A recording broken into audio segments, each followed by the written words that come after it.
ओम श्री परमात्मने नमः। आदरणीय भक्तजनों, सादर प्रणाम। हम आज श्री पुरुषोत्तम मास में से 19वें अध्याय की कथा को सुनेंगे। 18वें अध्याय में हमने सुना कि सुदेव नाम के ब्राह्मण और गौतमी नाम की ब्राह्मणी ने अनजाने में ही पुरुषोत्तम मास का व्रत कर लिया था और उस व्रत के प्रभाव से उनका मरा हुआ पुत्र जीवित हो उठा। अब हम आगे की कथा को श्रवण करते हैं। श्री गणेशाय नमः, श्री सरस्वते नमः, श्री सद्गुरुदेवाय नमः। भक्तजनों, नैमिषारण्य तीर्थ में श्री सूत जी ने कहा, हे ऋषि मुनियों, इस प्रकार जब उस ब्राह्मण सुदेव का पुत्र जीवित हो गया तो भगवान श्री कृष्ण से कहने लगा, हे प्रभु, पहले जब मैंने बहुत कठिन तपस्या की, आपने मुझे दर्शन दिए और आपने मुझसे वरदान मांगने के लिए कहा। जब मैंने वरदान स्वरूप पुत्र की कामना की, तब आपने कहा कि हे ब्राह्मण, तुम्हारे तो 7 जन्मों तक पुत्र का योग नहीं है, उसके अतिरिक्त तुम कुछ और मांग लो। मुझे वह बात बहुत ही दुखदाई लगी। फिर आपने किस पुण्य के प्रभाव से आज मेरे पुत्र को जीवित कर दिया है? यह प्रश्न उस ब्राह्मण ने भगवान श्री कृष्ण से पूछा। अब श्री सूत जी महाराज वर्णन करते हैं कि हे ऋषि मुनियों, बद्री धाम में श्री भगवान नारायण नारद जी को संबोधित करते हुए बोले कि हे नारद, जब उस ब्राह्मण ने इस प्रकार का प्रश्न किया, तब मैंने उस ब्राह्मण को समझाते हुए कहा कि हे ब्राह्मण, हे द्विजश्रेष्ठ, तुमने जो पहले तपस्या की थी और अब जो तुमने 1 महीने तक मेरे प्रिय पुरुषोत्तम मास का व्रत किया, उसकी पुनरावृत्ति अन्य कोई नहीं कर सकता। यानी इस प्रकार का व्रत कोई भी नहीं कर सकता। जिस कर्मवश तुम्हें मेरी प्रसन्नता प्राप्त हुई, उसका तुम्हें ज्ञान नहीं है। पुरुषोत्तम मास मेरा प्रिय मास माना गया है और जो अभी कुछ दिन पहले व्यतीत हुआ वह पुरुषोत्तम मास था। तुमने पत्नी सहित शोक मग्न अवस्था में दोनों ने मिलकर पुरुषोत्तम मास का व्रत किया, अनजाने में ही। हे तपश्रेष्ठ, इस मेरे प्रिय पुरुषोत्तम मास में जो 1 दिन भी व्रत रखता है, उपवास करता है, वह मनुष्य अपने समस्त पापों से मुक्त होकर विमान पर बैठकर भगवान विष्णु के लोक को चला जाता है। अतः हे वत्स, तुमने 1 माह बिना आहार के व्यतीत कर दिया। तब असमय में होने वाली 1 माह की जल वृष्टि में तुमने 3 काल का स्नान किया, जैसे प्रातः का, मध्याह्न का तथा सायंकाल का। अनजाने में ही बारिश हो रही थी, तुमसे बारिश में तुम नहाते रहे और उस स्नान का अवसर तुमको प्राप्त हुआ और उसी से तुमको 3 काल स्नान का फल प्राप्त हो गया। हे तपश्रेष्ठ, तुम्हें इस प्रकार के 1 महीने तक अखंडित व्रत और स्नान का फल प्राप्त हो गया। शोक संतप्त होने के कारण तुम्हें कुछ भी ज्ञान नहीं था कि वर्षा हो रही है, क्या हो रहा है। तुम तो अपने पुत्र के शोकाग्नि में डूबे हुए थे और तुमने पुरुषोत्तम मास का व्रत कर लिया। तुम्हारे इस तप की कौन समानता कर सकता है।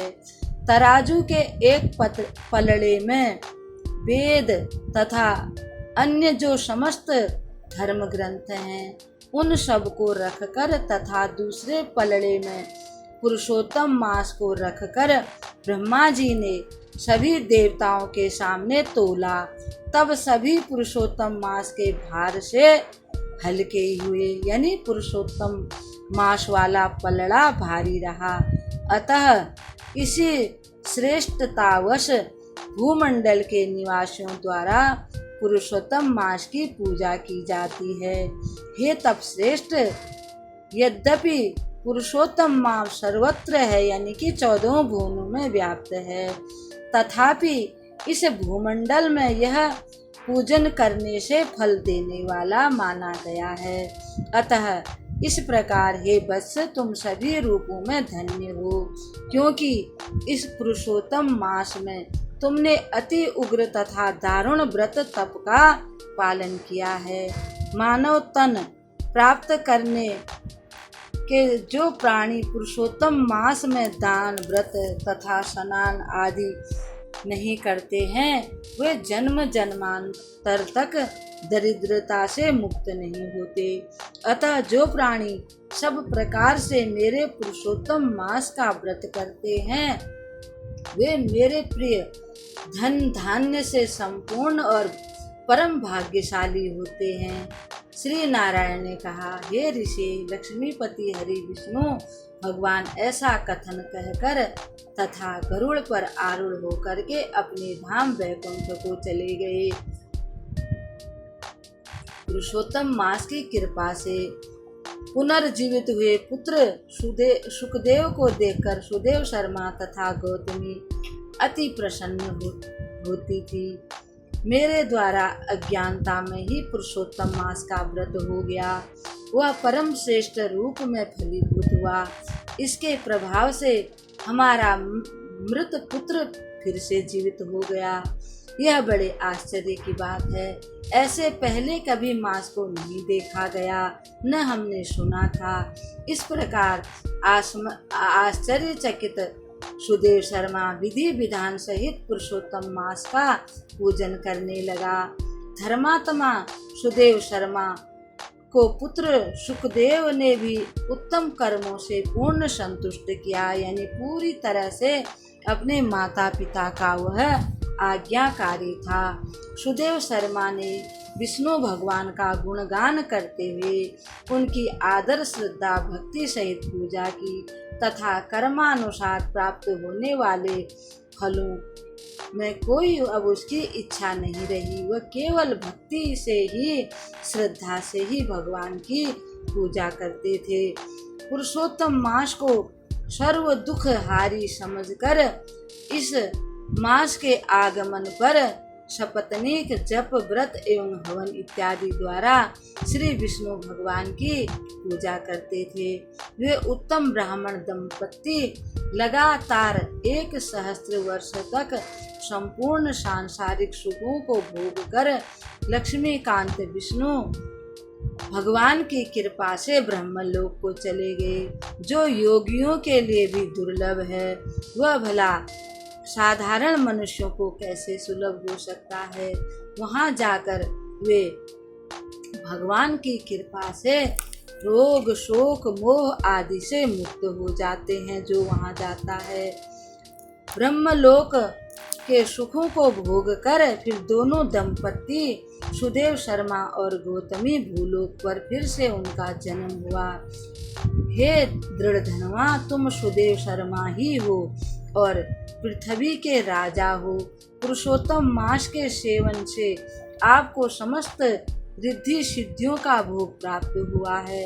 हे राजन, यह आपकी वर्तमान पटरानी पूर्व जन्म की पतिव्रता पत्नी गौतमी है। हे नरेश्वर, आपने जो वृतांत श्रवण करने की इच्छा प्रकट की वह सब मैंने आपको बता दी है।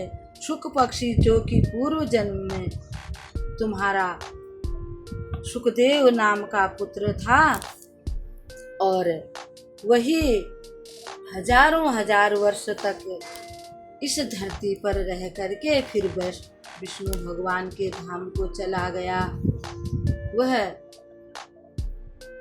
पुत्र जब तुम वन में एक बट वृक्ष के नीचे बैठे हुए थे, कुछ सोच विचार कर रहे थे, तो तुम्हारे उसी पुत्र को तुम्हारे ऊपर बड़ी दया आई, क्योंकि तुम भोग विलास में लिप्त थे।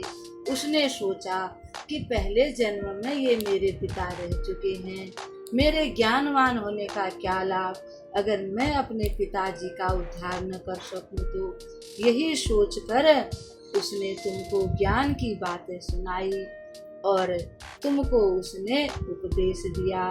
पुत्र वही सच्चा होता है जो कि अपने पिता को नरक में जाने से उसकी रक्षा करे। उसने यही सोचा कि मेरी श्रुति अर्थ ज्ञान व्यर्थ हो जाएंगे, अतः अपने पूर्व जन्म के पिता को अवश्य ही मैं उपकार करूंगा। हे नरेश्वर, इस प्रकार का निर्णय करके वह शुक पक्षी बोला, हे निष्पाप राजन, आपने जो कुछ पूछा वह सब मैंने बता दिया। अब इसके बाद मैं आपको क्या बताऊं, यह आप मुझे बताइए। इस प्रकार से वाल्मीकि जी ने उनको ज्ञान का उपदेश दिया राजा दृढ़ धनुआ को, और वह बड़ा प्रसन्न हो गया। मुनि के चरणों में बार बार प्रणाम करने लगा। अब इस कथा को हम यहीं पर विराम देते हैं। कल पुरुषोत्तम मास की 20वें अध्याय की कथा को हम सुनेंगे। तब तक के लिए हम आपको प्रणाम करते हैं। सर्वे भवन्तु सुखिनः, सर्वे सन्तु निरामया, सर्वे भद्राणि पश्यन्तु मा कश्चित् दुःखभाग् भवेत्, मा कश्चित् दुःखभाग् भवेत्। इति श्री बृहद नारदी पुराणे पुरुषोत्तम मास महात्म्ये श्री नारायण नारद संवादे वाल्मीकि तोक्त दृढ़ धनुओ व्याख्याने पुरुषोत्तम मास महात्म्य कथन नाम कीन 20तमो अध्याय समाप्तः।